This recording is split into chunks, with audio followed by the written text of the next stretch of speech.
Vous allez entendre un message de William Marion Branham intitulé « La foi et l'assurance ».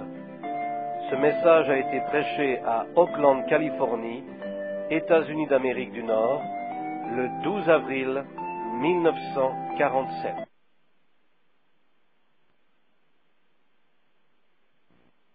Il nous est difficile de savoir où nous serons soir après soir.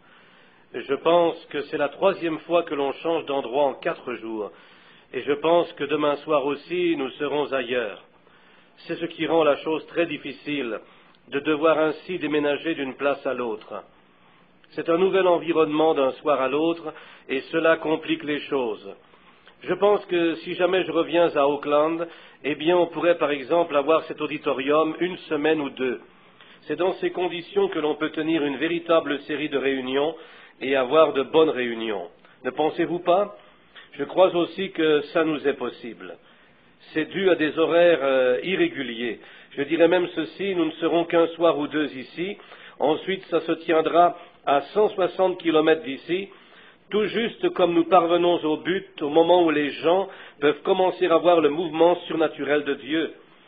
Alors, s'ils doivent entrecouper les réunions pour se rendre ailleurs, à 200, 300 ou 400 kilomètres plus loin, et de nouveau recommencer, au moment même où ils commencent à entrer dans l'atmosphère du réveil, où ils peuvent être guéris et où beaucoup de choses peuvent s'accomplir.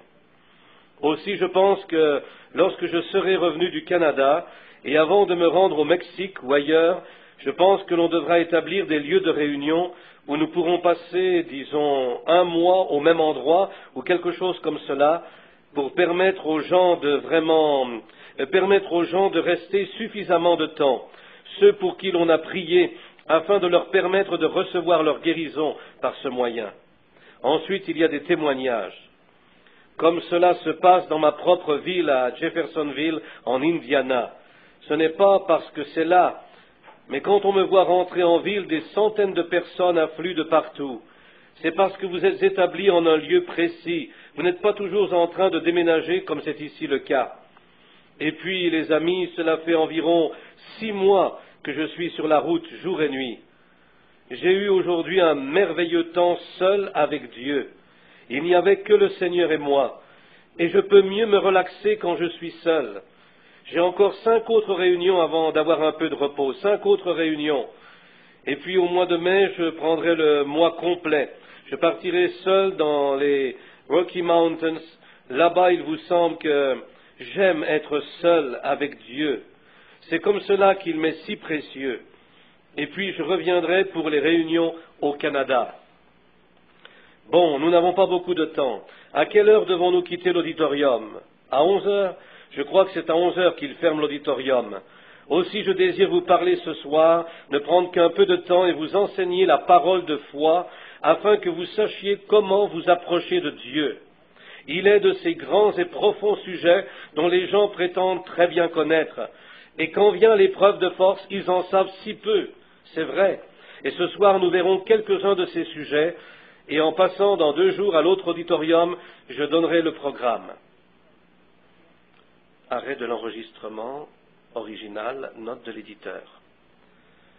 Car je veux votre guérison. C'est la raison de ma présence ici. C'est pour moi un énorme sacrifice d'être ici, mes amis. J'ai un foyer, une famille, et je suis un novice, un bébé dans l'œuvre.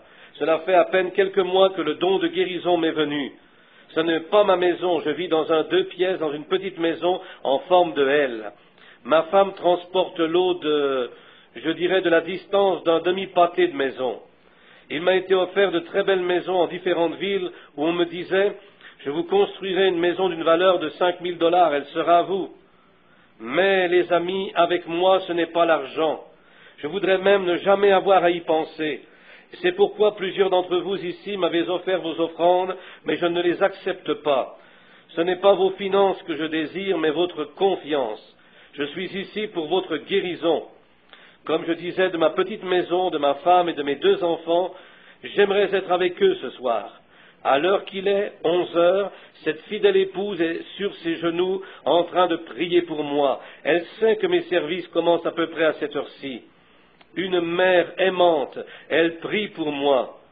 Mon jeune garçon, lui, qui a perdu sa mère à l'âge de 2 ans, prie aussi pour moi.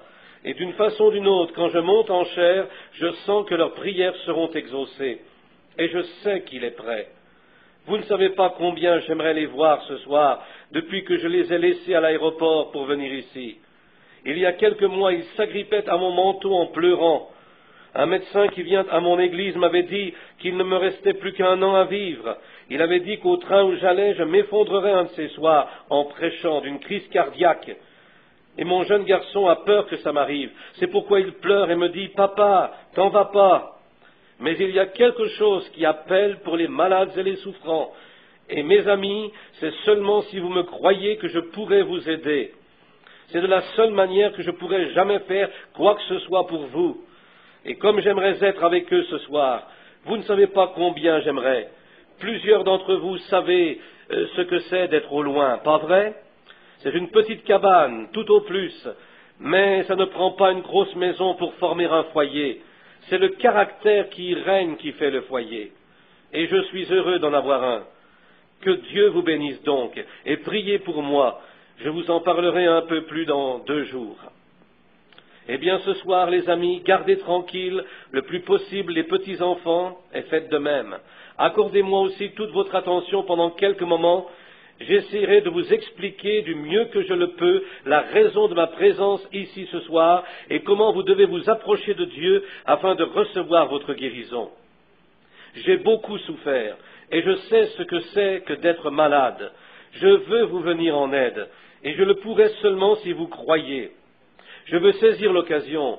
Dès maintenant, j'ai tellement de choses en tête et je suis fatigué, mais j'aimerais remercier le ministre, j'oublie son nom, celui qui nous a permis d'avoir ce soir cet auditorium. Je crois même qu'il a annulé ses réunions, le révérend Jack Walters. Arrêt de l'enregistrement original, note de l'éditeur. Estimons-nous heureux de ceci, de cette autre occasion, de nous tenir devant ton peuple ce soir, pour leur parler de ce jour et de cette heure que nous vivons, juste avant la venue de ton Fils bien-aimé, qui prendra une Église, un peuple appelé, lavé dans ton sang, né de nouveau, et prêt à aller rencontrer un saint Dieu, un chemin rendu accessible par le sang du Saint Christ de Dieu. Bénis-nous tous, comme nous attendons ta divine présence. Puisse l'ange que tu as envoyé dans la chambre ce soir-là pour parler à ton serviteur, et qui est la raison de ma présence ici ce soir, se tenir en chair pour ton humble serviteur ce soir, et confirmer toute parole qui sera prononcée. Et puisse de grands signes et des miracles suivre. Bénis le ministre, Père, frère Walker, qui nous a donné l'auditorium ce soir, lui et les siens. Fais de lui un ministre fructueux dans ton ministère, une branche qui produit du fruit, et puisse-t-il avoir plusieurs trophées à déposer à tes pieds en ce grand jour. Puisses-tu bénir les ministres qui ont parrainé ce programme dans cette ville, dont frère Moore et tous les autres ministres, les coéquipiers.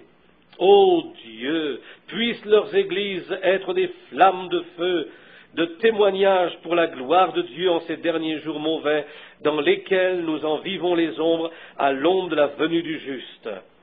Oh, parle ce soir, Père, de façon remarquable à l'auditoire, et puisse-t-il y avoir de la foi, et puisse le Saint-Esprit couvrir ce soir l'auditorium de ses ailes, et puisse la force venir d'une telle intensité que beaucoup de grandes guérisons miraculeuses seront accomplies, que sa renommée à travers ce ministère se répandra dans toutes les régions de la côte ouest, car nous le demandons en son nom et pour sa gloire. Amen. Mes amis, je disais que nous avons souvent changé d'endroit, et je pense que plusieurs d'entre vous ici n'avaient même jamais entendu comment le don de guérison divine est venu. Mais la seule chose que je veux que vous fassiez ce soir, c'est de me croire. Si vous croyez, je suis sûr que vous verrez la gloire de Dieu. Cela n'a pas été aussi réussi que je l'aurais souhaité de ces derniers soirs. Encore que des infirmes, des afflictions, des sourds, des muets, des boiteux. Cependant, c'est très lent. Ça semble être très lent depuis que nous sommes sur la côte ouest. frère Charles Fuller me disait, quand nous étions à Long Beach, il me disait, frère Branham, la raison c'est que tout ici, sur la côte ouest, porte le nom de guérison divine. Il a dit, ils ont les adorateurs Blue Flame, l'adoration Father Divine, et tout sous le nom de guérison divine. Il a dit, c'est toute une pierre d'achoppement parce que... Arrêt de l'enregistrement original, note de l'éditeur. Guérisseur divin, personne ne peut faire de miracle en son nom et parler mal de lui. C'est ce qu'il a dit. Si quelqu'un donc peut amener les gens à leur guérison, j'en suis reconnaissant. Mais je crois vraiment, et de tout mon cœur, alors que nous entrons dans le sujet de ce soir, que si Dieu nous aide, vous aurez la vision et verrez quel est véritablement le jour et l'heure que nous vivons, et puis vous verrez et croirez. Que Dieu nous vienne en aide, tandis que je lis une portion des Écritures. Du livre des Hébreux au chapitre 11, nous allons lire les 3 premiers versets. Écoutez très attentivement. Puisque mes paroles ne sont que les paroles d'un mortel, elles failliront. Mais la parole de Dieu ne faillira jamais. Elle est toujours vraie. Or, la foi est une ferme assurance des choses qu'on espère, une démonstration de celles qu'on ne voit pas. Pour l'avoir possédé, les anciens ont obtenu un témoignage favorable. C'est par la foi que nous reconnaissons que le monde a été formé par la parole de Dieu, en sorte que ce qu'on voit n'a pas été fait de choses visibles. C'est par la foi qu'Abel offrit à Dieu un sacrifice plus excellent que celui de Caïn. C'est par elle qu'il fut déclaré juste, Dieu approuvant ses offrandes. Et c'est par elle qu'il parle encore, quoique mort. Le système acoustique est un peu trop fort, donc. Comme ça. Là, je pense que ça va être un peu mieux. Le son rebondissait du... Maintenant, je veux prendre mon texte du verset 3. Une des dernières phrases. Dieu approuvant ses offrandes. Et comme sujet, on le trouve dans le premier verset. La foi est l'assurance des choses qu'on espère, la démonstration de celles qu'on ne voit pas. Ce jour dans lequel nous vivons, c'est un jour incomparable où règne partout une paix incertaine et un repos perturbé. Les gens courent çà et là à la recherche de quelque chose à trouver, quelle qu'elle soit. À peu près n'importe qui pourrait avoir des adeptes. Quelqu'un les suivra, peu importe ce qu'ils enseignent ou pensent. Et c'est aussi un jour dont les prophètes ont parlé. Les gens affamés mangeront n'importe quoi. Quand des enfants et des adultes sont affamés, ils mangeront d'une poubelle, eux qui mangeaient autrefois d'une table bien propre. Mais s'ils sont affamés, ils mangeront n'importe où. Je crois donc que les véritables ministres de l'Évangile devraient être intègres, devraient donner aux gens les vraies choses, la nourriture qui est propre à sa saison. Amen. Je vous ai dit que je n'avais rien d'un prédicateur, j'ai tout juste le don de guérison divine, lequel, je dirais humblement, vient de Dieu.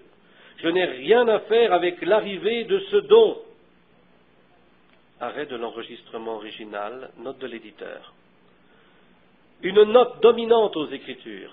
La foi, celui qui s'approche de Dieu doit croire que Dieu existe et qu'il est le rémunérateur de ceux qui le cherchent. Sans la foi, il est impossible de lui être agréable. Ce monde a été créé par la foi. Les choses ont été formées à l'existence par la foi. Dieu a vu cette gouttelette de rosée suspendue dans l'air, ou le nom que cela porte, et il a simplement parlé. Il a dit que la lumière soit, et la lumière fut. Ensuite, il a amené à l'existence la terre et l'a séchée, et ainsi de suite. Tout ça a été fait par un acte de foi de Dieu. Le monde entier est créé par la foi. C'est par la foi que vous êtes ici ce soir. Beaucoup d'entre vous ont dit à leur employeur que vous seriez de retour au travail demain. Comment savez-vous que vous le serez? Vous avez dit à votre femme, je serai de retour après le service. Comment savez-vous que vous le serez? Vous avez peut-être demandé à quelqu'un, un taxi, de vous prendre à 11 heures. Comment savez-vous que vous y serez? Vous serez peut-être dans l'éternité, avant les coups de 11 heures, voyez? Mais c'est par la foi tout ça. Tout est par la foi. Maintenant, il y a tant de gens qui parlent de ce sujet, la foi, et qui en savent si peu sur elle. Écoutez bien, mes amis, je vous aime et je veux que vous compreniez ceci. Il y a tant de personnes qui parlent de la foi et qui ne connaissent pas un seul principe de la foi. Maintenant, nous pourrions ne jamais plus nous revoir de ce côté-ci de l'éternité. Si j'avais un endroit où nous pourrions nous rassembler et où je pourrais vous amener graduellement à concevoir la chose plus clairement que vous le pouvez maintenant, parce que plusieurs d'entre vous allez penser dans votre... plusieurs auront probablement une fausse impression de moi ce soir, alors même que je m'efforce à vous faire saisir ceci, et vous penserez que je m'exalte moi-même. Mais non, c'est pas ça, mes amis bien-aimés, c'est pour votre bien, si je parviens à vous faire voir ce que Dieu a fait pour vous. Beaucoup viennent dans la ligne de prière et disent « Oh, j'ai la foi pour être guéri ». Et les amis, quand ils passent dans la ligne, je sais qu'ils n'ont pas assez de foi pour guérir un mal de dents. C'est exact. Certains viennent dans la ligne atteints d'un cancer et disent « J'ai la foi pour être guéri ». Ils n'ont pas la foi. Ma leçon des Écritures ce soir disait « La foi est l'assurance des choses qu'on espère, la démonstration de celles qu'on ne voit pas ». Vous voyez, c'est une assurance, c'est sans intermédiaire, quelque chose que vous avez réellement. Pas quelque chose que vous avez imaginé, quelque chose que vous pensez avoir, mais c'est un acte direct et positif. Vous comprenez ce que je veux dire? Ici, il n'y a pas longtemps, je vais vous raconter l'histoire d'une personne pour que vous compreniez ce qu'est la foi. La foi est un don en lui-même. Vous avez peut-être une portion de la foi, mais il y a un don de foi. Par exemple, vous joindrez les malades et prierez pour eux et obtiendrez des résultats. Cela n'est pas un don de guérison, c'est une portion de foi. Mais ce n'est pas un don direct de guérison, car il n'y a qu'un don direct de guérison, il n'y a qu'un don direct de foi, il n'y a qu'un don direct de miracle, et ainsi de suite. Ils étaient dans les Écritures, les apôtres les avaient. Ils ont accompli plusieurs puissants miracles, Philippe et tous les autres. Mais celui-ci était un don de guérison. Quand nous quittons la ville, comme plusieurs disent, je l'ai remarqué en quelques endroits, quand je m'en retourne, 15 à 20 personnes diront « Le Seigneur m'a donné le don de guérison ». Eh bien, que Dieu bénisse leur cœur. D'autres disent « Frère Branham, imposeriez-vous les mains sur moi pour que je reçoive le don de guérison ?» J'aimerais bien le pouvoir. Je vous voudrais tous dans la ligne ici ce soir. Et je dirais qu'il n'y aurait plus un seul malade dans Auckland dans quelques semaines d'ici. Tout à fait. Mais il ne m'appartient pas de donner. Arrêt de l'enregistrement original, note de l'éditeur. L'assurance des choses qu'on espère, la démonstration de celles qu'on ne voit pas. Prenons cette portion de l'Écriture, l'assurance des choses qu'on espère. Il y a trois choses, l'espérance, la charité, la foi. Vrai?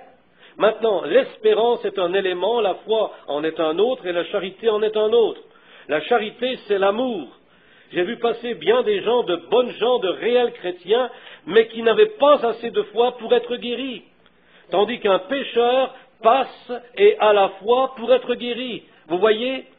C'est un tout autre élément. Ce n'est pas si vous servez Dieu sans broncher. C'est un élément que vous-même possédez. J'aimerais que vous compreniez ceci, parce que c'est pour votre bien. Il n'y a pas longtemps, c'était il y a quelques mois, j'étais à domicile pour quelques soirs. Et oh, il y avait environ 300 personnes qui s'étaient rassemblées à la maison et dans la cour ce jour-là, et vers les 2 heures du matin, ma femme m'a conduit à mon lit. Je me suis étendu, et oh, j'avais des crampes aux jambes, et c'était douloureux. J'étais couché, et j'ai entendu une voiture entrer dans la cour. J'ai dit, oh là là, il y a quelqu'un qui arrive. Ma femme m'a dit, eh bien écoute, je vais aller répondre. Et comme elle allait répondre, je me suis préparé à dormir. Je pouvais entendre quelqu'un dire « Le bébé est malade depuis longtemps ». Et le petit bébé pleurait au point que ça ne ressemblait plus à un humain qui pleurait. Quelque chose qui ressemble à, pour vous qui lisez mon livre, une vision céleste. Combien l'ont lu dans l'auditoire? Laissez-moi voir. Voyez, quelque chose qui ressemblait à cela. Le petit avait à peine 8 à 10 mois, il n'arrêtait pas de pleurer. Et la mère a dit « Nous avons voyagé tout le jour et toute la nuit pour arriver ici. » Et nous avons amené le bébé. Oh, le pauvre petit. J'étais incapable de dormir. Je suis allé les retrouver et j'ai prié pour l'enfant. Puis je me suis assis un moment pour parler à la mère. Ils habitaient le nord de l'Ohio. Et pendant que nous étions assis là, mes amis, le petit a cessé de pleurer, lui qui jour et nuit ne s'était pas arrêté. Oh, cela vaut plus que tout l'argent du monde. Puis j'ai vu que la mère s'était mise à pleurer. De grosses larmes coulaient sur la petite couverture. Le père, lui, assis là, dans des bleus de travail, il avait probablement dépensé une bonne partie de son avoir pour faire le voyage. Il est venu m'entourer de son bras et m'a dit « Je vous aime, frère Branham ». Oh, l'un des meilleurs cœurs à n'avoir jamais battu se tenait dans des bleus de travail. Eh oui, ce n'est pas comment vous êtes habillés, c'est ce qui se trouve à l'intérieur de vous, c'est exact. En cela, je savais qu'il était sincère. Ce n'était pas de l'hypocrisie. Il le disait de son cœur, il m'aimait. J'ai regardé vers l'enfant et vers la mère. Quand j'ai regagné ma chambre, elle pleurait. Arrêt de l'enregistrement original, note de l'éditeur. Dans mon vieux Taco, mon Ford, m'attendant à Houston, tout l'intérieur porte des marques de genoux, où je me les frappais comme cela pour essayer de rester éveillé quand je me rendais prier pour les malades. Je quittais une réunion pour aller dans une autre. Je n'oublierai jamais le jour, m'en revenant de Houston, où une voiture m'a klaxonné et j'ai réalisé que j'étais du mauvais côté de la route. Je n'arrivais pas à rester réveillé, voyez. Je suis resté 15 jours et 15 nuits à prier pour les malades et voir des choses merveilleuses. Mais oh, mes amis, si ma vie était de courte durée, quelqu'un d'autre pourra peut-être rester parce que je ne serai plus là. Et cet homme m'a dit, ce jeune homme, il a dit, ma petite sœur, il m'a dit qu'il allait à une église. Je ne mentionnerai pas le nom ici parce que ce n'est pas indiqué et je ne critique la religion de personne. Et cette église est mon ennemi numéro 1. Ils disent que la guérison divine n'existe pas, et ainsi de suite. Et j'étais à mon église, l'église baptiste de Milltown, où j'étais allé tenir une série de réunions. Plusieurs ont pu le lire dans la petite brochure « Jésus-Christ, le même hier et éternellement ». Il y avait là une jeune fille de 27 ans qui ne pesait plus que 22 kilos. Elle s'appelait Georgie Carter et était atteinte de tuberculose. Elle allait à cette même église. Les gens du voisinage disaient, si elle guérit, elle était clouée au lit depuis 9 ans et 6 mois. Ils disaient, si elle guérit, nous croirons en la guérison divine. Mes amis, elle est ma pianiste à l'église baptiste de Milltown ce soir. Mais eux croient-ils? Non. Même si l'un ressuscitait des morts, ils ne croiraient pas.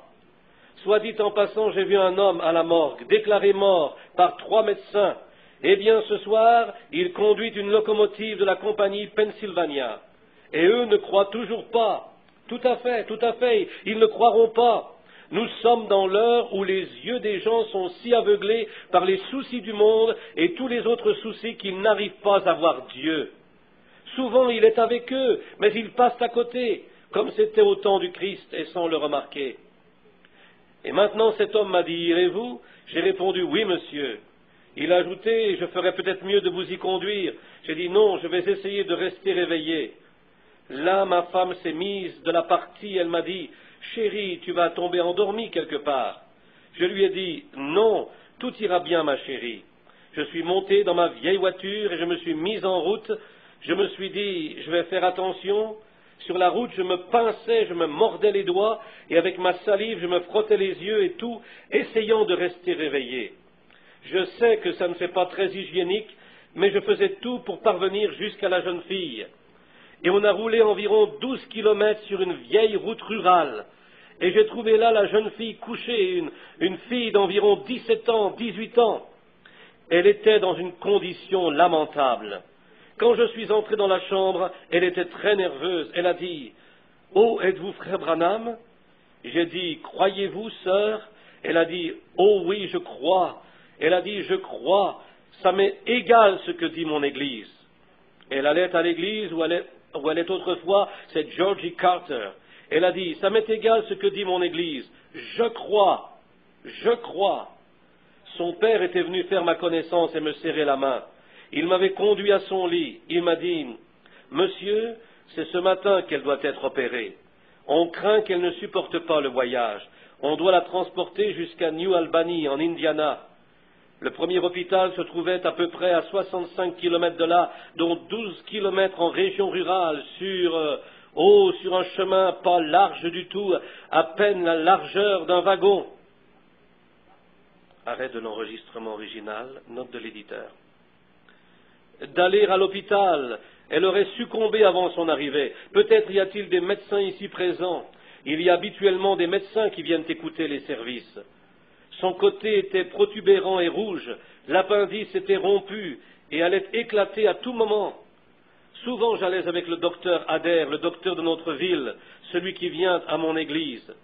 Et l'opération avait lieu, l'incision était pratiquée, et quand l'appendice éclate sur la table d'opération, parfois on doit retirer les intestins et les nettoyer afin de les garder d'une péritonite, puis inciser en forme de V et y introduire un tube servant de drain. Parfois, ils se rétablissent. Mais cette fille, son appendice aurait éclaté. Elle aurait eu 48 kilomètres ou plus à faire en voiture. Elle aurait succombé avant son arrivée. Maintenant, les amis, la fille me regardait et elle m'a dit, « Oh, frère Branham, pensez-vous que je vais vivre ?» Je lui ai répondu, « Je crois que oui. » Mais je lui ai dit, « Maintenant, croyez-vous » Elle a répondu, « Oh oui, oui, je crois. » Croyez-moi, ça m'est égal ce que dit mon Église, je crois. Georgie Carter a été guéri, je vais guérir aussi. J'ai peur de l'opération, voyez, juste comme ça. Des voisins s'étaient rassemblés dans la maison. Maintenant, regardez, voici ce que je veux que vous saisissiez. La fille pensait qu'elle croyait, tout comme plusieurs d'entre vous qui franchissaient la ligne, mes amis. Elle pensait croire, mais elle ne croyait pas. Maintenant, plusieurs ici peuvent avoir des troubles de femme, une chose ou une autre, peut-être un ulcère de l'estomac. Vous avez du temps devant vous. Mais pour cette fille, il fallait agir tout de suite. Sa vie était en jeu. Quelque chose devait être fait. J'ai donc dit, sœur, je ne veux pas blesser vos sentiments, mais vous ne croyez pas. Maintenant, c'est comme quand le frère qui parle ici, quand vous avez votre tête levée, peu importe où vous êtes dans la salle, je ne dis pas ceci. Mes amis, rappelez-vous, c'est pour votre bien si je vous en parle. Ce n'est pas moi, mais Dieu. Je sais quand vous avez la tête levée, je le sens. Est-ce ça que vous soyez derrière moi ou à votre place? Comme hier soir, il y a une personne qui avait sa tête levée derrière moi. Tout ce temps, je le savais. Et c'est donc entre Dieu et vous, vous voyez, je n'y puis rien. Ils font obstacle aux gens. Il y a bien des choses qui font obstacle. Donc cette fille a dit, « Oh, je crois, frère Branham. » Eh bien, elle pensait qu'elle croyait. Maintenant, voici, elle avait de l'espoir. Mais la foi est l'assurance des choses qu'on espère, la démonstration de celles qu'on ne voit pas. Vous voyez ce que je veux dire? Puis j'ai dit, sœur, s'il s'agissait d'un cas normal, j'aurais du temps, et je vous en laisserai aussi prendre ce que vous avez de foi et continuer avec cela. Mais vous avez besoin d'une attention immédiate, tout de suite. Car je vais être honnête avec vous, vous mourrez avant votre arrivée à l'hôpital. Les parents ne l'ont pas beaucoup apprécié sur le coup, mais je préfère être honnête avec vous. Je vais vous montrer que vous n'avez pas la foi. Maintenant, écoutez et recueillez tout ce que je vous dis de cette histoire. Une corde était suspendue à un lustre dans la chambre, et à l'extrémité de cette corde, il y avait un petit bracelet. C'était un bracelet blanc avec des petites billes rouges. Un enfant s'était probablement amusé avec ça, vous savez, en le faisant balancer dans la chambre. Vous les utilisez peut-être aussi pour apaiser vos enfants en faisant balancer quelque chose comme cela pour les faire jouer, pour les amuser. Et j'ai vu ce petit bracelet qui était suspendu. J'ai dit à la jeune dame, je lui ai dit, « À quelle distance êtes-vous du bracelet ?» Elle m'a dit, « À environ 5 mètres. » J'ai dit, « Tous les autres adultes ici, vous tous, tournez-vous complètement le dos. Toute liberté d'action. Vous êtes un être humain. Vous pouvez faire pour ne blesser personne. Il me faut parler à cette fille parce qu'il lui faut saisir l'idée tout de suite. Et c'est pourquoi je touche avec vous ce sujet ce soir. Il nous reste 2 autres soirs et quelque chose doit être fait, vous voyez. Là, je ne voudrais pas vous voir partir en disant des faussetés sur ceci, parce que vous aurez peut-être à en répondre au jugement. Aussi, j'ai dit, quelque chose doit être fait tout de suite. J'ai dit, maintenant, vous les parents, tournez-vous le dos. Et quelques voisins étaient assis avec elle. Ils ont donc tous tourné leur dos et leurs chaises à moi. J'ai dit à la jeune dame, vous m'avez dit avoir la foi pour toute chose. Elle m'a répondu, oui, monsieur. J'ai dit, depuis combien de temps avez-vous mangé? Elle m'a dit, depuis environ 3 jours. Elle a dit, je ne supporte même pas l'eau. Et vous savez ce que c'est qu'un appendicite et une fièvre avec cela. Et j'ai dit, maintenant, si vous croyez de tout votre cœur, vous allez me prouver que vous avez la foi. Vous allez maintenant regarder vers ce bracelet qui est suspendu dans les airs et le faire tournoyer dans la chambre. Ensuite, vous le ferez balancer d'un côté de l'autre dans la chambre, puis vous l'arrêterez. Puis je croirai que vous avez la foi. Elle a dit, oh frère Branham, oh pourquoi me demander une chose pareille? J'ai dit, je voulais voir si vous aviez la foi. J'ai dit, Jésus a dit, si vous croyez, tout est possible. Maintenant, ça c'est une foi pure, mes amis. Les magiciens l'utilisent souvent pour jouer des tours et ainsi de suite, pour faire éclater du verre et ces choses. Cela se fera si vous croyez. Mais j'essaie de fonder vos pensées sur la foi, pour qu'ainsi vous compreniez de quoi je parle. Et j'aimerais que l'on reste tranquille afin que vous saisissiez cela. Secouez-vous un peu, pour que lorsque j'aurai terminé, vous sachiez de quoi il s'agit. Puis elle a dit, et quoi, frère Branham, personne ne peut faire ça. J'ai dit, bien sûr que oui, tous ceux qui croient le peuvent. Et elle a dit, eh bien moi je doute que quelqu'un puisse le faire. J'ai dit, je pensais que vous aviez dit avoir la foi pour toute chose. Vous voyez combien elle était coincée. J'ai dit, vous avez dit tout pouvoir croire, prouvez-le-moi. Et elle a dit, je doute que quelqu'un puisse le faire. C'est du matériel, frère Branham. Elle a ajouté, pourriez-vous le faire? J'ai dit, oui, madame. Elle m'a dit, eh bien, est-ce que je pourrais vous voir le faire? Je lui ai répondu, si vous désirez. Et elle m'a dit, je le désire. Puis évidemment, j'ai fixé mes pensées sur le bracelet, et je voulais qu'elle regarde à ce bracelet, non à moi. Comme souvent il arrive dans une réunion, je prendrai un enfant qui louche, vous l'emmenez ici sans même avoir prié pour lui, et de simplement le regarder droit dans les yeux comme ça, et ses yeux se corrigent. Mais quand je me suis tourné la tête, arrêt de l'enregistrement original, ici frère Branham parle d'un autre cas ensuite, note de l'éditeur. De l'utiliser comme illustration. Elle est revenue. Elle pensait qu'elle n'allait pas revenir dans la ligne. C'était 2 ou 3 jours plus tard. Mais quand elle est venue cette fois-là, elle a dit, frère Branham, vous m'avez demandé de revenir dans la ligne. Il y a des centaines de personnes qui s'amassent partout très tôt le matin. Et quand ils finissent par entrer, ils sont trempés d'avoir transpiré sous le soleil et qui sont là pour une prière.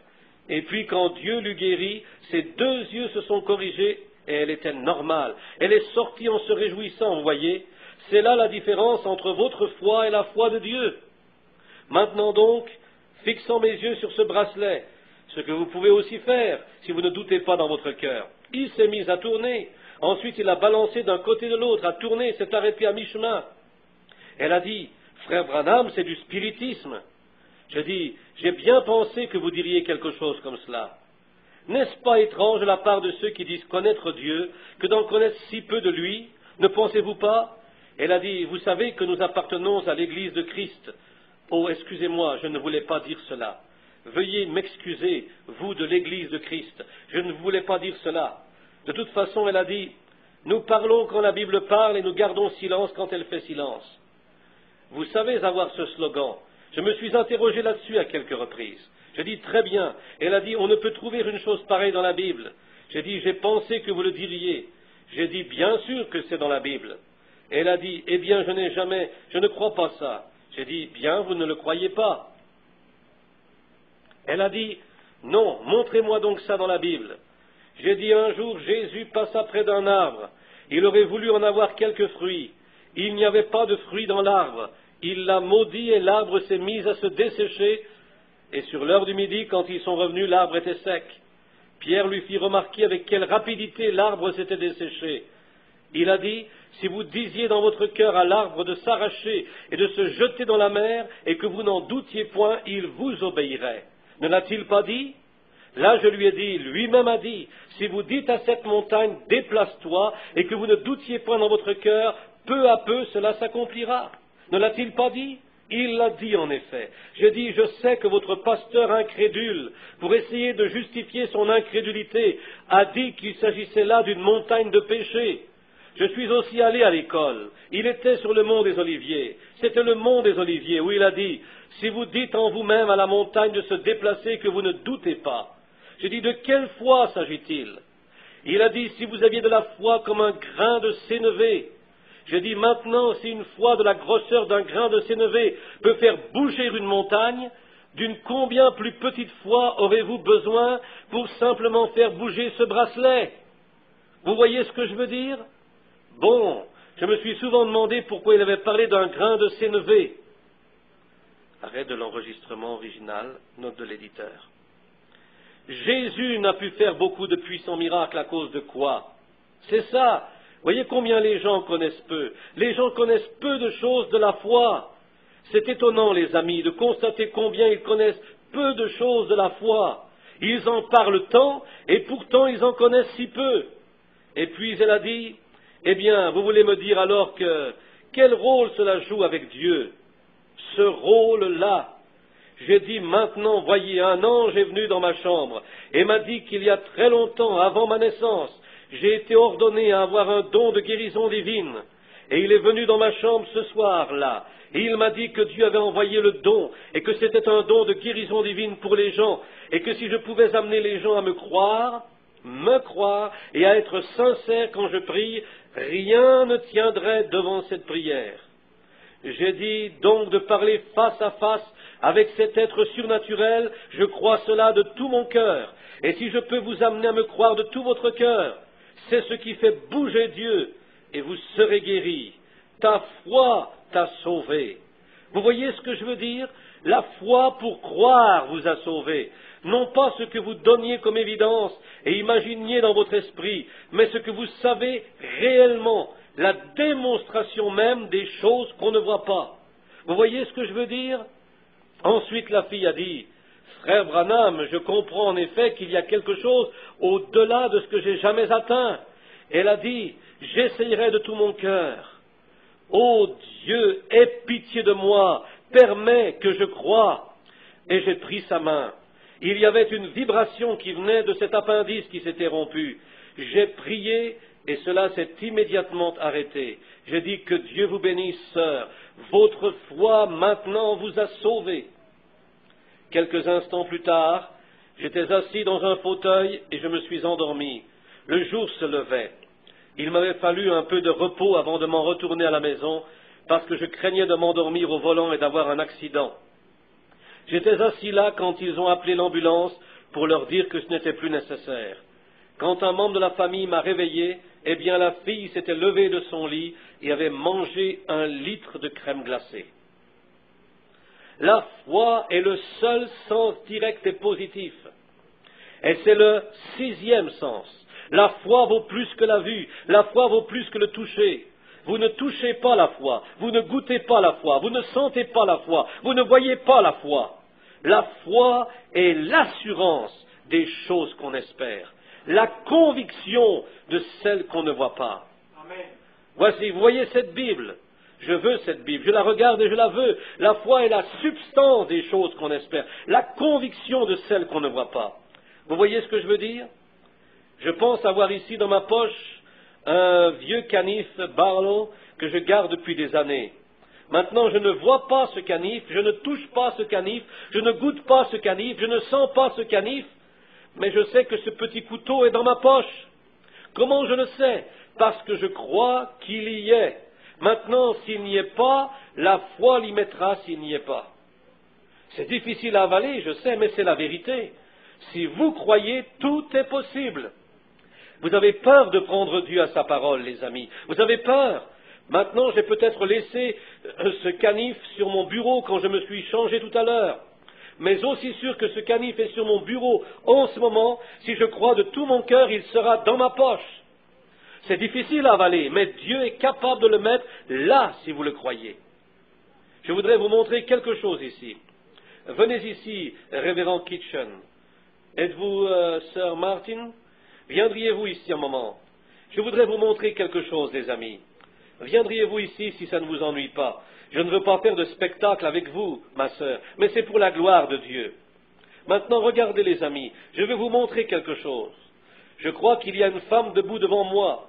Me diriez-vous que c'est faux? Frère Kitchen réplique, vous n'entendez parler aucune femme?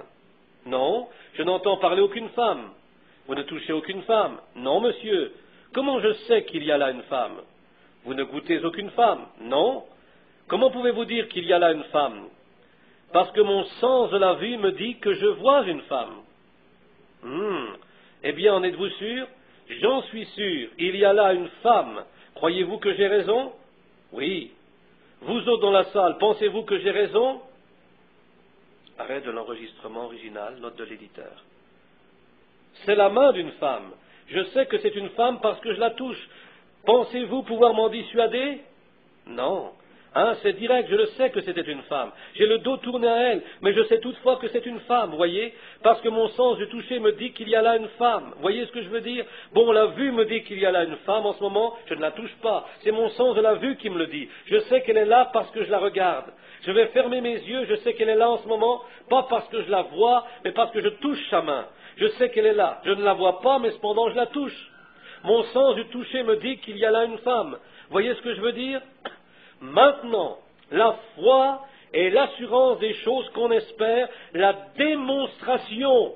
Voyez quelque chose de certain et direct, tout comme ma vue est certaine, comme mon toucher est certain, c'est la démonstration des choses qu'on ne voit pas. Aussi certain que ces autres sens le sont. Vous voyez ce que je veux dire? Il y a tant de gens qui essayent de se donner une évidence en disant « Oh, j'ai la foi !» Mais mes amis, elle n'est pas là. Si elle y était, elle réagirait, vous voyez? Vous comprenez ce que je veux dire? Maintenant, regardez. Je vous remercie, Sir Martin. Que Dieu vous bénisse. Maintenant, regardez. J'ai vu la femme. Mon sens de la vue m'a dit qu'elle était là. Mon sens de la vue m'a donc dit qu'elle était là. Mais je me suis fermé les yeux. Je n'avais plus ce sens. Puis je l'ai touchée et mon sens du toucher m'a dit qu'elle était là. Le sens du toucher était tout aussi certain que mon sens de la vue parce que c'était une évidence directe. Maintenant, la foi est une évidence directe des choses qu'on ne voit pas, ne touche pas, ne goûte pas, ne sent pas ou n'entend pas. Peu importe. Je vais maintenant me fermer les yeux. C'était du jus d'orange. Frère Kitchen dit, vous ne voyez aucune orange? Non, monsieur. Vous n'entendez aucune orange? Non, monsieur. Vous ne touchez aucune orange? Non, monsieur. Vous ne sentez aucune orange? Non, monsieur. Qu'est-ce qui vous dit que c'est du jus d'orange? Parce que je l'ai goûté. En êtes-vous certain? Je suis certain que c'était du jus d'orange.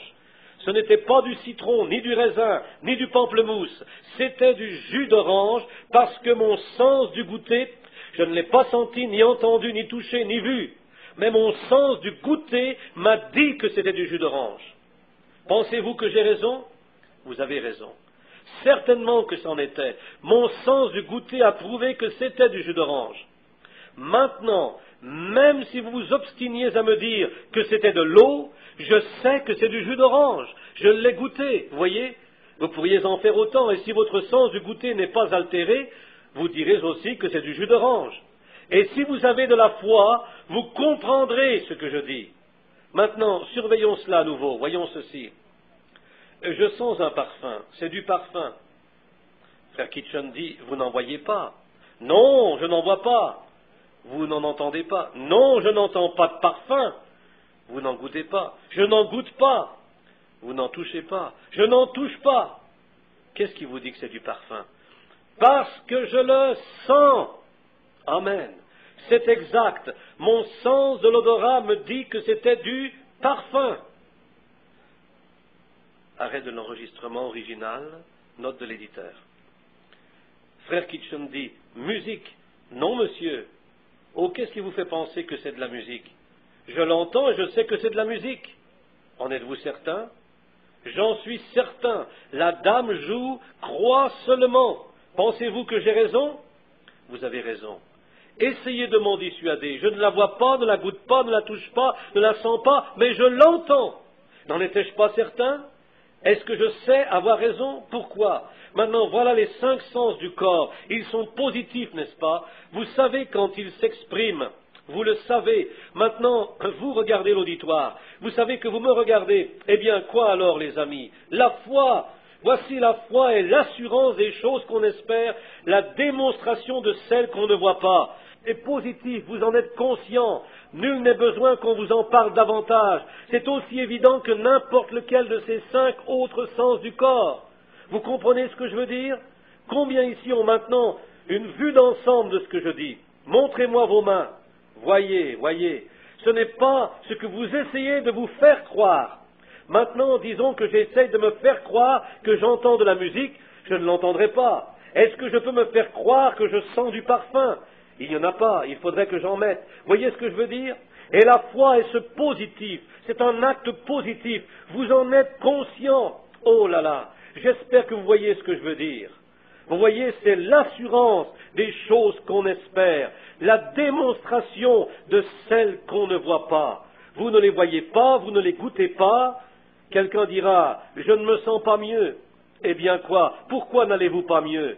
Si vous avez de la foi, il vous en sera fait selon votre foi, n'est-ce pas? Voyez, ce n'est pas comment vous vous sentez, vous êtes guéri de toute façon. Ce n'est pas ce que vous voyez, vous êtes guéri de toute façon. Vous voyez ce que je veux dire?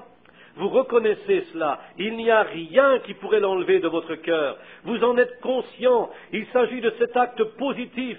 Oh là là! Si seulement vous pouviez comprendre cela, mes amis, quelque chose arriverait. Si seulement vous pouviez comprendre ce que je vous dis, quelque chose réagirait à l'instant. Vous voyez, c'est un positif. C'est là tout aussi positif que le sont les 5 autres sens. Ceux-ci appartiennent à l'homme naturel. La foi est de Dieu. L'homme naturel peut se tromper, mais Dieu ne le peut pas. Oh là là! Eh bien, cela nous pousserait à crier. Pensez-y. Et les gens me disent avoir la foi, mais ne pas pouvoir croire en la guérison divine. Mes amis, si vous ne croyez pas en la guérison divine, vous êtes perdus. Tout à fait. Comment allez-vous? Si vous ne pouvez avoir assez de foi pour que Dieu répare ce corps dans lequel le glorifier, d'une combien plus grande foi vous faudra-t-il pour croire que Dieu prendra ce vieux corps mortel pour en faire un immortel et l'enlever? Cela est une guérison divine directe. Oh là là! Il va y avoir de terribles désappointements au jour du jugement, à la résurrection. Tout à fait.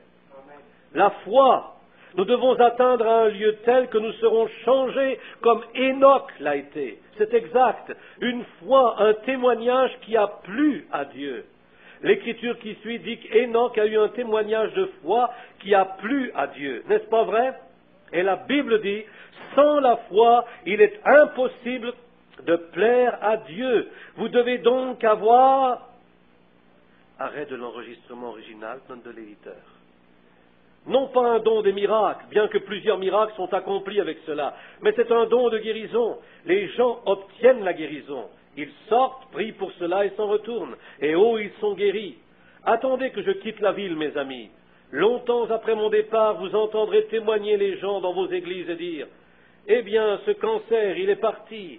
J'étais sourd, eh bien, j'entends maintenant. Ce qui m'affligeait, eh bien, ce n'est plus là. » C'est simple comme bonjour. Vous n'arrivez pas là par l'agitation. Ce n'est pas une surexcitation. Je remarque que des gens viennent dans la ligne et commencent à se secouer en disant « Oh Dieu, Alléluia, Amen, gloire à Dieu !» Ne faites pas ça. Vous faites interférence à la foi, là. Vous faites interférence à Dieu. Venez avec respect et relevez la tête et croyez, c'est tout. Vous n'arrivez pas à la foi par une agitation. La foi est quelque chose qui se trouve déjà dans votre cœur. Approchez-vous simplement et croyez. Vous voyez ce que je veux dire? Oh mes amis, oh je vous aime.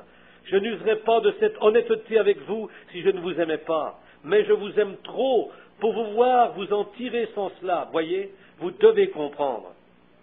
Et maintenant, regardez, allons à mon texte tout de suite.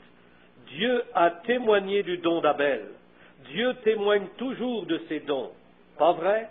Ici, je veux que vous remarquiez la fois où les fils d'Israël ont été en esclavage 420 ans en Égypte, menés là par Joseph. Au fil des ans, il s'est levé un pharaon qui ne connaissait pas Joseph. Ensuite, le peuple est tombé sous l'esclavage. Ils durent construire des maisons de paille et de briques et confectionner des choses avec de la paille et du chaume. Puis ils se sont mis à crier à Dieu pour avoir un libérateur, n'est-ce pas? Ils supplièrent sans arrêt. Dieu leur prédestina un libérateur, n'est-ce pas? Moïse. Et quand Moïse fut d'âge, il sortit et vit 2 Égyptiens maltraiter un Hébreu. Et il tua les Égyptiens et les enterra. Le lendemain, quand il se trouva parmi une querelle entre Hébreux, ils lui ont dit, « Quoi? Veux-tu nous tuer comme tu as tué les Égyptiens ?» Maintenant, voyez, soyez très attentifs.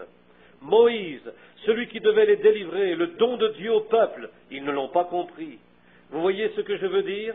Ils n'ont pas compris Moïse, et Moïse pensait sûrement qu'il comprendrait qu'il était celui qui leur avait été donné pour les délivrer, mais ils n'ont pas compris. Et là-dessus, mes amis, ne me comprenez pas mal.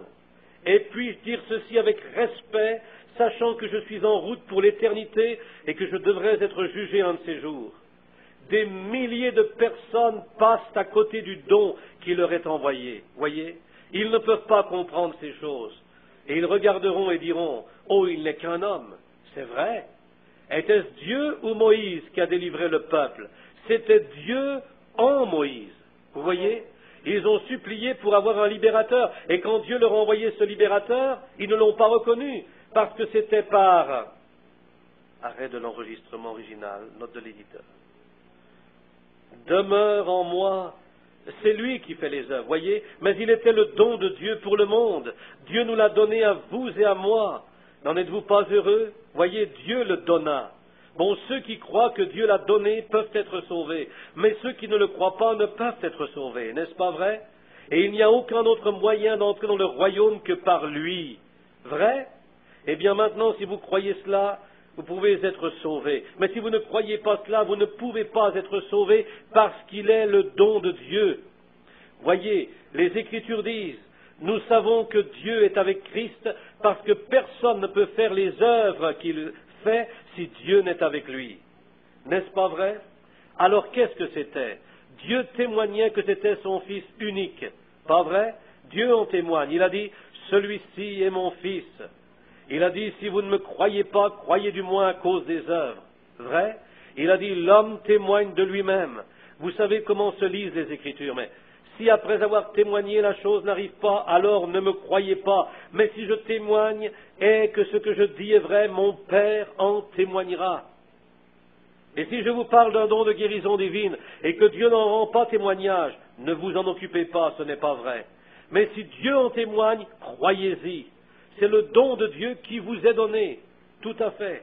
Vous voyez ce que je veux dire? Je n'aime pas devoir vous apporter ceci de cette façon, les amis. Je veux croire que vous tirez ce qui est entre les lignes. Maintenant, remarquez, voyez, c'est le don de Dieu. Ensuite, Jésus, quand il fut parti, quand il fut enlevé, beaucoup sont venus à Jésus et n'ont jamais été guéris. Il a prié pour un grand nombre qui n'en ont jamais eu de résultat, parce qu'ils ne croyaient pas. Ils ne croyaient pas qu'il était le Fils de Dieu. Ils ont dit, il se fait lui-même Dieu. De pardonner les péchés sur terre, quel blasphème! Ne voyez-vous pas? Ils en ont dit autant d'Élisée, ils en ont dit autant de Moïse. Nous aurions préféré mourir en Égypte que d'être amenés ici et mourir de faim dans le désert. Voyez, le messager de Dieu a toujours été rejeté. Vous savez de quoi je parle, pas vrai? Je l'espère bien, mes amis. Que Dieu bénisse vos cœurs. Je veux que vous le voyiez, mes amis. Maintenant, ensuite, ils eurent besoin d'un sauveur. Dieu a envoyé Christ dans le monde comme sauveur. Après le départ de Jésus, beaucoup des bien-aimés de Dieu étaient malades et affligés. Dieu donna à Pierre le don de la guérison divine. Les gens obtenaient leur guérison parce que Dieu témoignait par Pierre du don des choses matérielles. Dieu est dans les hommes. Le Saint-Esprit n'est jamais descendu sur des organisations, mais sur des hommes. Il y a tant de gens qui disent, ils n'appartiennent pas à ma foi. Eh bien, si vous êtes de la foi de Christ, c'est toute la même foi. Dieu ne s'arrête pas à votre organisation. Ça ne signifie rien pour lui. Et si les gens en arrivent à ce que ce ne soit qu'un monde organisé, et si c'est là la raison, je préférerais que ça se fasse dans un auditorium. Car si c'est une église unitaire, les trinitaires ne viendront pas. Si c'est une église trinitaire, les unitaires ne viendront pas. Si c'est une église méthodiste, les baptistes ne viendront pas. Si c'est une église baptiste, les méthodistes ne viendront pas. Un seul corps. Quelqu'un a dit, devrions-nous être rebaptisés pour pouvoir venir dans la ligne de prière? Miséricorde. Il n'y a pas plus païen que ça, tout à fait. Par un seul esprit, nous avons tous été baptisés dans un seul corps. C'est vrai, indépendamment de qui vous êtes et d'où vous êtes. C'est exact. Donc ce n'est pas une question d'organisation. Vous n'avez pas à appartenir à l'église baptiste ou à la méthodiste ou à la pentecôtiste ou à tout autre. Vous devez avoir la foi en Dieu. C'est exact. Maintenant, et à vrai dire, vous n'avez pas à appartenir à une église, mais si vous êtes guéri et que vous péchez de nouveau, cela reviendra sur vous pire encore que ce ne l'était. Allez quelque part à l'église alors et servez Dieu. Dieu ne vous guérit pas pour la gloire du diable, il vous guérit pour sa gloire. Maintenant, voyez comme les gens passent à côté. Moïse se sentait, je peux m'imaginer comment il se sentait. Il détestait venir parler directement aux gens, parce qu'il pensait que c'était de l'exaltation de sa part. Il pensait que les gens diraient, regardez-le. On a eu pas mal de cela dans le monde de nos jours. Beaucoup sont venus dire, Dieu a fait ceci, et fait cela. Mais Dieu n'en a pas témoigné. Mais si Dieu rend témoignage, il respectera son don. Pas vrai? Oui, monsieur. Dieu a honoré l'offrande d'Abel. Il a honoré l'offrande de Moïse. Moïse pensait que le peuple comprendrait, mais ils n'ont pas compris. Très bien. Mais cela passe par-dessus la tête de la plupart des gens. Et mes amis, je vous aime, et je veux vous voir guéris. Maintenant, quand ils ont demandé un libérateur, Dieu leur a envoyé, et ils n'ont pas pu le reconnaître. Moïse était le don de Dieu pour Israël. Le croyez-vous? Élisée le prophète l'était aussi. Ils étaient les dons de Dieu. Il y a eu aussi plusieurs faux prophètes. Du temps d'Élisée, il y avait des faux prophètes, mais c'est de la prophétie d'Élisée que Dieu a témoigné. Si c'est de Dieu, Dieu en témoignera. Et il y avait Élisée, et il était le don de Dieu pour Israël. Le croyez-vous? Il était même le pasteur d'Akab, il était le pasteur de Jézabel. Elle ne voulait pas admettre qu'il était son pasteur, mais c'est lui qui lui avait dit où elle restait. Tout à fait. Il était son pasteur. Elle le détestait, mais il était toutefois pour elle le don pourvu par Dieu pour qu'elle prenne connaissance de ses péchés. Mais elle ne l'a pas reconnu. Vous comprenez de quoi je parle? Puis vint Jésus. Écoutez bien, Jésus était le don de Dieu pour Israël, pour le monde, n'est-ce pas? Jésus était le don de Dieu. Dieu a tant aimé le monde qu'il a donné son Fils unique. Croyez-vous cela? Pensez-vous que Moïse n'était pas le libérateur parce que c'était Moïse? Sa présence d'esprit et son intelligence? Eh bien, il a dit qu'il n'avait pas la parole facile. C'était Dieu en Moïse, un don pour le peuple. C'était Dieu en Christ. Il a dit, ce n'est pas moi, c'est mon Père qui habite en moi. C'est la même chose qui fit dire à Marthe, Seigneur, mon sermon d'hier soir, je sais que tu es le Christ, le Fils de Dieu, qui devait venir dans le monde. Elle croyait cela, et les gens ont cru en lui. Et remarquez Pierre quand il marchait en leur présence. Il n'était pourtant qu'un mortel, il était né d'une chair de péché comme moi et vous, tout à fait, mais les gens avaient besoin d'être guéris, et c'est pourquoi Dieu envoya Pierre accomplir cette œuvre spécifique. Jean était l'amour. Pierre n'avait pas en lui l'amour que Jean avait. Jean était l'agent d'amour de Dieu. Vous voyez? Regardez ceci. Quand il prit Pierre, Jacques et Jean, l'espérance, la foi et la charité. Ne voyez-vous pas? Ces personnes douées, ces trois, l'espérance, la foi et la charité. L'espérance était en Jacques. C'est lui qui a mis de l'ordre dans l'Église. La foi était en Pierre, la charité en Jean. L'espérance, la foi et la charité. C'étaient les représentants de Dieu sur terre. Et les gens se tenaient dans l'ombre de Pierre et étaient guéris. Oh, mes amis, oh là là, ne pensez pas que je crie après vous. Vous me trouvez peut-être excité, mais je ne le suis pas. J'essaie de vous faire comprendre ce point-là pour que vous me compreniez bien. Maintenant, les gens de la Pentecôte ont prié depuis les 30 ou 40 dernières années pour un don de guérison. Nous sommes dans une époque où l'on a la meilleure science médicale jamais vue antérieurement. Nous avons les meilleurs hôpitaux, les meilleurs docteurs, les meilleurs médicaments jamais prescrits. Et on a plus de maladies que jamais. Il y a des milliers et des centaines de milliers de précieux saints de Dieu qui souffrent ce soir. Et c'est depuis des années et des années qu'ils supplient Dieu de redonner le don de guérison divine à l'Église. Et quand Dieu a déplacé les orbites il y a 37 ans et qu'il l'a prédestiné et envoyé, plusieurs centaines de personnes passent à côté sans le reconnaître, les amis. Maintenant, il ne sera pas toujours, je n'aime pas dire cela, que Dieu ait pitié. Regardez, les amis, à travers le reste du pays, à Phoenix, à Houston, à San Antonio, en Arkansas, à travers le pays, des milliers sont guéris qui s'étaient amenés avec toutes sortes de maladies et d'afflictions. Oakland, reconnais ton jour. Arrêt de l'enregistrement original, note de l'éditeur. Et je me rendais à la pharmacie, et quand je suis entré, j'ai remarqué quelqu'un qui me regardait étrangement. J'ai fait le tour des rayons et je suis sorti. J'avais en main une bouteille scellée. Je n'ai jamais oublié cet homme. J'avais encore mon uniforme. L'homme a mis sa main sur mon épaule et m'a regardé. Il a dit, « Monsieur, j'ai vu que vous étiez un officier. Je me suis dit que je pourrais vous poser une question. » Il a dit, « Vous pourrez penser que je suis un peu fou. » J'ai dit, « Qu'y a-t-il, monsieur ?»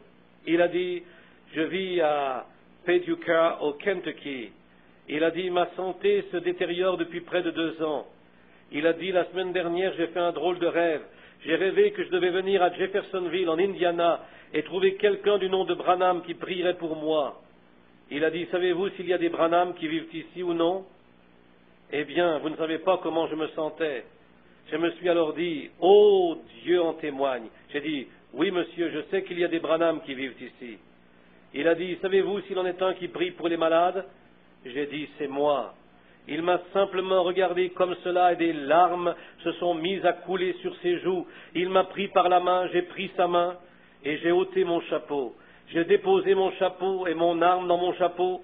On s'est agenouillé sur le trottoir et j'ai commencé à prier pour lui, là dans la rue. Quand je me suis relevé, une maman était là avec ses enfants derrière elle et des hommes avaient enlevé leur chapeau comme cela, attendant la fin de la prière. Beaucoup de choses se sont produites à Jeffersonville et les gens ont su ces choses. Et quand on s'est relevé, ils étaient tous là, leurs têtes inclinées, écoutant la prière. Je me suis relevé et le frère m'a entouré de ses bras, s'est mis à me caresser le dos comme cela. Je ne l'ai plus jamais revu. Dieu l'a guéri. J'étais à Houston, Texas, aux réunions du révérend Kitchen, et un matin là-bas, j'étais dans une profonde réflexion en prière. C'était le service du matin. Des centaines de personnes venaient dans la ligne de prière et étaient guéries. Et tout à coup, une femme est entrée en courant. La bâtisse était aussi grande que cet auditorium, que cet étage principal. Et la femme est arrivée en courant à l'arrière. Elle avait un petit garçon dans ses bras et elle s'est assise. Elle semblait vraiment impatiente. Et il y avait une ligne de prière. Ils étaient 4 personnes, côte à côte, qui venaient comme ceci. Elle s'est levée, elle a dit, « Attendez une minute. » Et tout le monde s'est arrêté. Elle a dit, « Je n'aime pas arrêter cette ligne de prière, mais je veux vous dire. » Elle était très nerveuse et toute tremblante, sous l'excitation.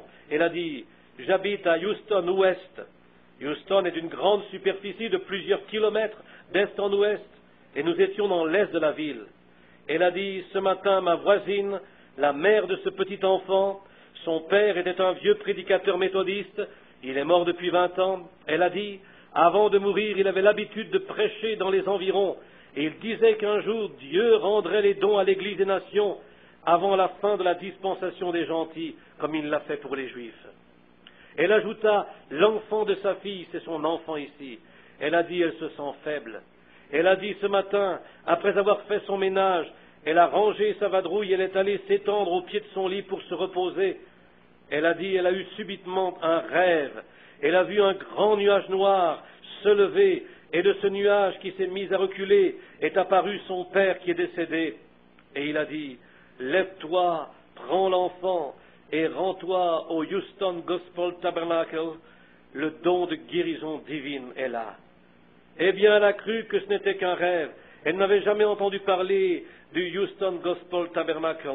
Donc elle est restée là quelques instants et s'est de nouveau endormie. Elle a fait le même rêve. Le gros nuage noir est venu. Son père est sorti de ce nuage. Elle a dit, eh bien, c'est étrange, cela fait 2 fois que je rêve à mon père. Elle a dit, il m'a dit, prends l'enfant. Eh bien, elle s'est levée, a pris quelque chose à boire, est restée dans la maison un moment, puis est retournée s'étendre. Et elle a fait une 3e fois ce même rêve. Le gros nuage noir est apparu. Je ne crois pas à tous les rêves, vous savez, mais Dieu a dit, vos jeunes gens auront des visions, vos vieillards auront des songes. Elle a alors appelé au bureau des registres et il a dit, oui, il y a un Houston Gospel Tabernacle à l'autre extrémité sur la 67e rue. Il a dit la 67e rue Est. Et la dame, la mère étant si faible qu'elle ne pouvait pas, son enfant souffrait de paralysie infantile, il avait une infirmité des jambes, elle ne pouvait pas le porter, mais elle avait sa voisine, et la voisine a fait tout le trajet, a pris un autobus, et puis l'autre jusqu'au dernier arrêt, à environ 2 coins de rue de l'église. Un officier s'y trouvait et elle lui a demandé, « Savez-vous où se trouve le Houston Gospel Tabernacle ?» Il a dit, « Oui, madame, juste là où l'on voit un rassemblement dans la rue, ils ont là un service de guérison. » Eh bien, elle est arrivée toute épuisée. Imaginez-vous comment elle se sentait d'entrer là et de voir tout cela. Je lui ai dit, « Amenez-moi l'enfant. » Oh là là, vous savez ce qui s'est passé, n'est-ce pas? Oui, certainement. Et j'ai pensé que même si les anges du ciel le savent, Dieu témoignera de cela. Ses œuvres seront annoncées en dépit de ce que les gens en pensent. Tout à fait, c'est vrai. Que Dieu vous bénisse. À Camden, en Arkansas, à l'église du frère Adams, je pense qu'il y a quelqu'un ici ce soir de son église. Et là, on me tirait à l'extérieur. Des milliers avaient assisté à la réunion. Et ce jour-là, on me tirait à l'extérieur. Et je continuais d'entendre quelqu'un me crier, « Ayez pitié, ayez pitié! Oh, où êtes-vous, révérend ?» Je me suis retourné et frère Adams m'a dit, « On ne peut arrêter l'homme de couleur, vous savez. En Arkansas, si vous donnez la main à un homme de couleur, on vous met en prison. Voilà où ils en sont. C'est la loi qu'ils ont là. Vous pouvez lui parler, mais pas le toucher. Bon, c'est faux tout ça, c'est faux. C'est un humain comme vous et moi, comme n'importe qui d'autre, tout à fait. Je ne sais pas ce que vous en pensez, mais pour ma part, je veux décharger mon âme de cette chose, c'est vrai. Certainement, je suis derrière Abraham Lincoln, et c'est très bien. Et là, ce pauvre homme de couleur criait, « Oh, révérend !» Frère Adams m'a dit, « Venez, frère Branham, regardez la foule qui nous presse. » Et ils m'ont fait sortir de là. Ce n'est pas par insensibilité, mais ils essayent de prendre, parce que mes amis, des fois, vous mourriez écrasés sous leurs pieds presque. Et ils vous tirent. Je les aime, que Dieu bénisse leur cœur. J'aimerais me tenir là et toucher chacun d'eux et prier pour eux jusqu'à ce que le souffle me manque. Hier soir, quand j'ai quitté le bâtiment, il leur a presque fallu m'étendre dans la voiture. Le cœur me débattait comme cela. Vous ne réalisez pas la tension nerveuse engendrée par ces démons quand ils sortent et qu'ils sont dans la salle. Et vous êtes responsable. Et si quelque chose survenait dans la salle, eh bien, on vous mettrait en prison et cela détruirait les réunions une fois pour toutes. Vous comprenez ce que je veux dire? Vous ne savez pas quelle en est la responsabilité. Et je suis si fatigué de toute façon après 6 mois de route. Je lui ai dit, attendez un instant. Le pauvre type n'arrêtait pas de crier. Il avait son chapeau dans ses mains, une tête grise, et il criait, révérend, révérend. Sa femme lui disait, tu peux pas l'approcher, mon chéri, tu peux pas. J'ai dit, attendez un instant, juste un instant. J'ai regardé autour de moi, puis je l'ai regardé, j'ai dit, qu'y a-t-il, monsieur? Frère Adams et les autres m'ont mené à lui, et je lui ai demandé ce qui n'allait pas. Il a dit, révérend, révérend, voyez, il me tenait comme ceci et disait, révérend, en posant sa main sur moi. J'ai dit, oui. Il a dit, un instant, révérend.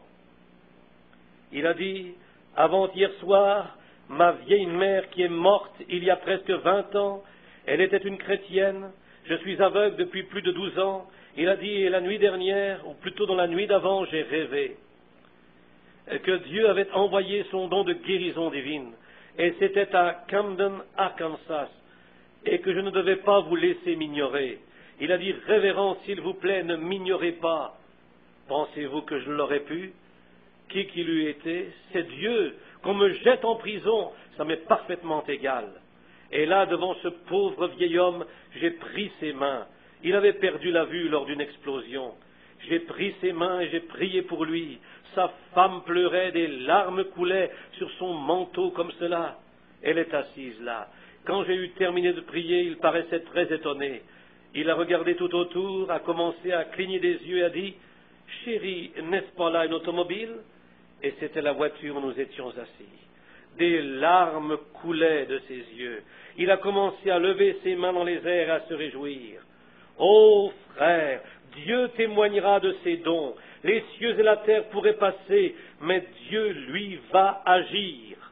Il y aura bien quelqu'un pour recevoir cela. Oui, monsieur, si vous venez en respectant ce que Dieu a fait pour vous, tout à fait, Dieu témoignera de son don. Il est temps de commencer. Écoutez, il n'y a pas longtemps, ça se passait en Illinois. Et écoutez, tandis que l'on parle d'hommes de couleur, ça me vient à l'esprit.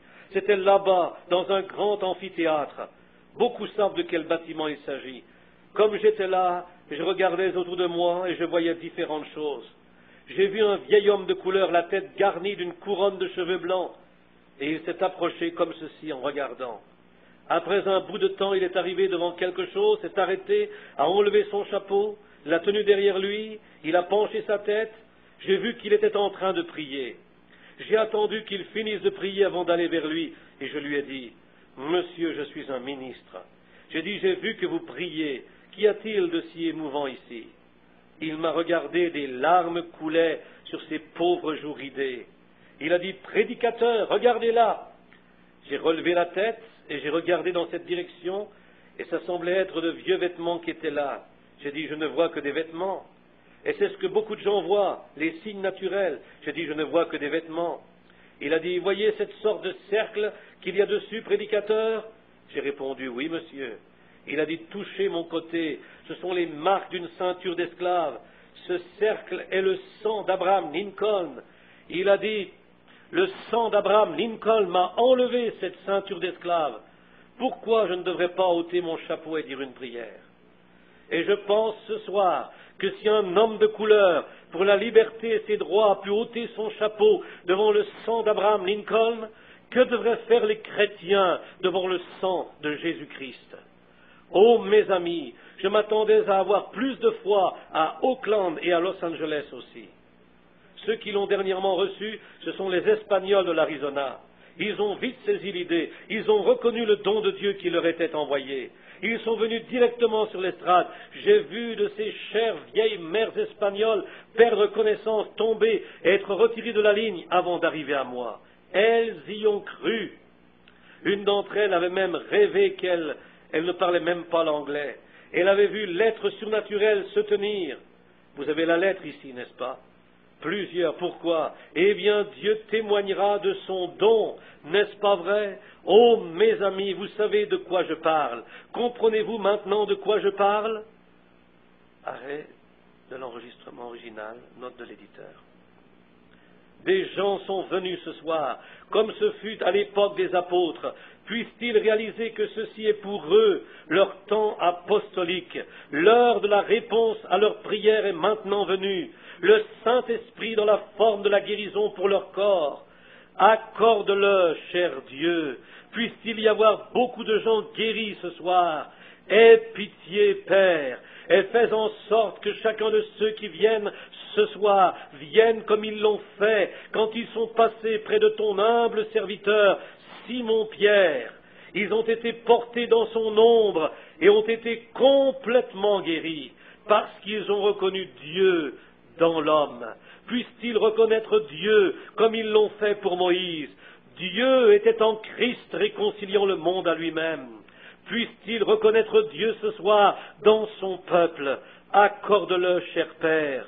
Aie pitié maintenant et bénis-les tous. Et cher Dieu, je prie à cette heure pour ma petite église locale. Ils avaient ce soir leur réunion, pleurant, suppliant que je rentre à la maison. Ô Dieu, les gens se rassemblent des différentes parties du pays. Prends soin de mon petit garçon orphelin.